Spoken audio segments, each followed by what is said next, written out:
kò sí bá a ṣe máa ṣe bòlò tí kò ní rùgbẹ́ o. Òun lọ̀rọ̀ àwọn agbésùmòmí tí wọ́n máa ń foríjì lọ́pọ̀ ìgbà. Èyí sì ni ohun tí ìjọba ti pinnu láti ṣe fún wọn. Bí eré bí àwàdà, ọ̀rọ̀ Peller àti Jarvis ti ń di òótọ́ mọ́ wa lọ́wọ́ bí ọjọ́ ìgbéyàwó wọn ti ń sún mọ́. Gomina Adeleke ti ṣàlàyé ìdí tó fi ń làkàkà láti lọ fún sáà kejì ní ipò gómìnà.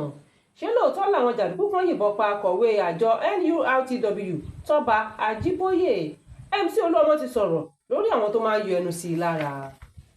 Nítorí kò sí bá a ṣe máa ṣe bòlò tí kò ní rùgbẹ́, èyí ló mú kí ilé aṣòfin àgbà ní kí ìjọba yé dáríjì àwọn agbésùmòmí Boko Haram tó bá ti juwọ́ sílẹ̀.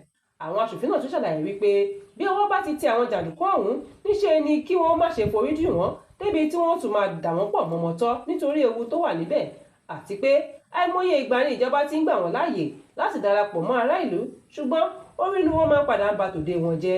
Wọ́n sì tún máa ń jẹ́wọ́ wípé àwọn kì í ṣe ara wa.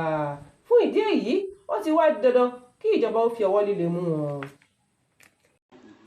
Payment of ransom is an encouragement for bandits to continue to brutalize Nigerians the way they want. Mr. Speaker, nobody is happy about the security situation in Nigeria. Nobody does not know. Everyone, most Nigerians are aware of the historical antecedent of bandit in Nigeria, of attack, of kidnapping. And by so doing, Mr. Speaker, it's a long-time transition that takes us to where we are today. In as much as it is good to encourage government and appreciate government where need be, to take measures that will curtail issues of insecurity, it does not stop us from taking decisions, providing legal framework, providing resolution that will equally help government if properly enforced, it will curtail the act of kidnapping and banditry. When you don't pay ransom, and tomorrow you don't pay ransom, believe you me, Mr. Speaker, it will demoralize the bandit from doing what they are doing. So I want to come up with 2 amendments. Having accepted all the prayer, Mr. Speaker, yes, I want to say that in addition to not paying ransom, I don't believe and I don't see any rationale behind rehabilitating a criminal that is killing people. When arrested, you rehabilitate him and he becomes an informant in the mix of our own security. So in addition to his prayers, I want to amend that government should not rehabilitate killers. There is no reason whatsoever for kidnappers, for bandits, for Boko Harams to be rewarded by being trained and reintegrated in our own security system. Today you see ambush of our own. Sir, if Nigerians are killed, the people that put their life at the front banner of this war are equally being killed on a daily basis. Police are killed, armies are killed, Navy are killed, Air Force are killed, immigration are ambushed. So in that, who are giving this information to the bandit to be attacking the security agencies during operation? You cannot exonerate. Gomina Adeleke ti ìpínlẹ̀ Osun ti ṣàlàyé ìdí tó fẹ́ fi lo ọdún mẹ́rin míì. Ó ní ìdí tóun fi ń làkàkà láti lọ fún sáà kejì kò ṣẹ̀yìn bí òun ti ṣe àwọn iṣẹ́ kan pàtì lẹ́yìn tóun sì ní láti parí gbogbo rẹ̀ pátápátá. Ó tẹ̀síwájú pé tẹ́ ẹ bá rántí ọjọ́ kìíní àná tí mò ń ṣèlérí láti ṣe àwọn kankan bí n bá dé orí ipò gẹ́gẹ́ bí gómìnà ìpínlẹ̀ Ọ̀ṣun, ǹjẹ́ ẹ rí wípé gbogbo àdéhùn lòun ń ṣe pátápátá o. Ṣùgbọ́n àwọn ibi tó kù sí náà ni mo ti dáwọ́lé lẹ́yìn tí mo sì ní láti parí rẹ̀ kí n tó fi ipò náà sílẹ̀.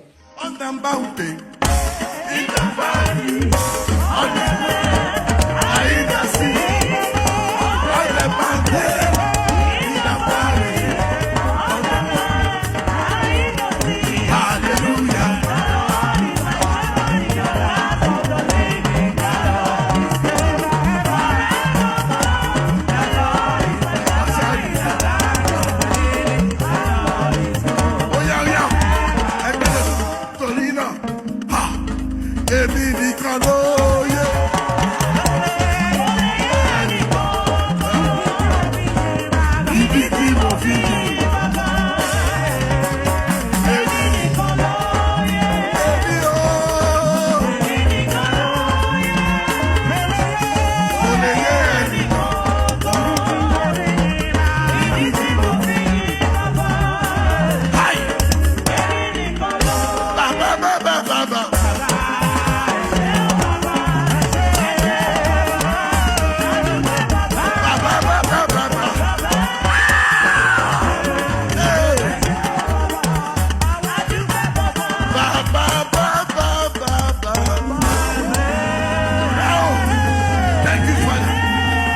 appreciate you. Thank you, Jesus. I appreciate you. I appreciate you. Mo lè má kàwé o, ṣùgbọ́n mo ka ọgbọ́n orí mi. Kódà ọgbọ́n orí mi ju tẹni tó kàwé gba dìgírì lọ. MC Oluomo ti sọ̀rọ̀ níbi ayẹyẹ ọjọ́ ìbí 50 ọdún olórin mùsùlùmí kan Hafsat Adégòkè. Ibẹ̀ ni MC Oluomo ti ń tú pẹ̀rẹ̀pẹ̀rẹ̀ ọ̀rọ̀ síta. Ó ní gbogbo bí wọ́n ti ń pè mí ní literate ni mò ń gbọ́ o, ṣùgbọ́n mo fẹ́ kẹ́ máa rántí wípé ẹni tọ́lọ́run bá ti gbà fún ó ti gbà fún nìyẹn, kì í ṣe nípa tọgbọ́n orí àbí ìwé kíkà bí kò ṣe orí ọ̀fẹ́ rẹ̀ ni. Iṣẹ́ mọ́tò tí mo sì ti bẹ̀ là yìí kì í ṣe wípé mo fò débẹ̀ níṣe ni mo kọ́ ni, ṣùgbọ́n o bẹ́ẹ̀ dà bá máa là láyé yìí yóò là ni, bẹ́ẹ̀ kì í ṣe tàfipáṣe rárá. Lóòótọ́ ni wọn ò kàwé, ṣùgbọ́n àwọn ọmọ mi kà. Inú kòkò dúdú sì ni ẹ̀kọ́ funfun ti ń jáde. Ṣé lóòótọ́ làwọn jàndùkú kan yìnbọn pa akọ̀wé àjọ NURTW Toba Ajiboye? Ohun tó ṣẹlẹ̀ náà ni a ò tí ì lè fìdí rẹ̀ múlẹ̀, ṣùgbọ́n o ìwádìí ṣì ń tẹ̀síwájú lórí ìṣẹ̀lẹ̀ náà. Iléeṣẹ́ ọlọ́pàá ti ìpínlẹ̀ Èkó sì ti pinnu láti dá sẹ̀ríà fún ẹni tí ìgbàrọ̀ náà bá ṣi mọ́ lórí. Ṣẹ́yìn náà ti ń gbáradì fún ìgbéyàwó Peller àti Jarvis ọ̀rẹ́bìnrin rẹ̀. Tẹ́ ẹ bá gbàgbé wípé ọ̀rẹ́ lásán làwọn ará bí ìṣe o, ṣùgbọ́n àwọn olólùfẹ́ wọn ló sọ eré ọ̀hún di òótọ́ mọ́ wọn lọ́wọ́. Lóòótọ́ àwọn ìṣẹ̀lẹ̀ kan ti ṣẹlẹ̀ sẹ́yìn láàrin Peller àti Jarvis, èyí tó fẹ́ mú ìyapa wá láàrin wọn. Ṣùgbọ́n ní báyìí o Peller ti nàka àbùkù sí gbogbo àwọn abẹ́lẹ́jayán. Ó ní wọn ò lè gbé Gẹ̀ẹ́sì mọ́ ọ nítorí ọjọ́ ayẹyẹ náà ti ń súnmọ́ etílé. Fún àkọ́tún ìròyìn ẹ tẹ̀lé wa lórí ìkànnì Yorùbá Space TV lórí ayélujára Facebook àti YouTube. Tèmítọ́pẹ́ àti àlọ́ ìjábọ̀ ròyìn sí ìgbọ̀nyín. Ire o.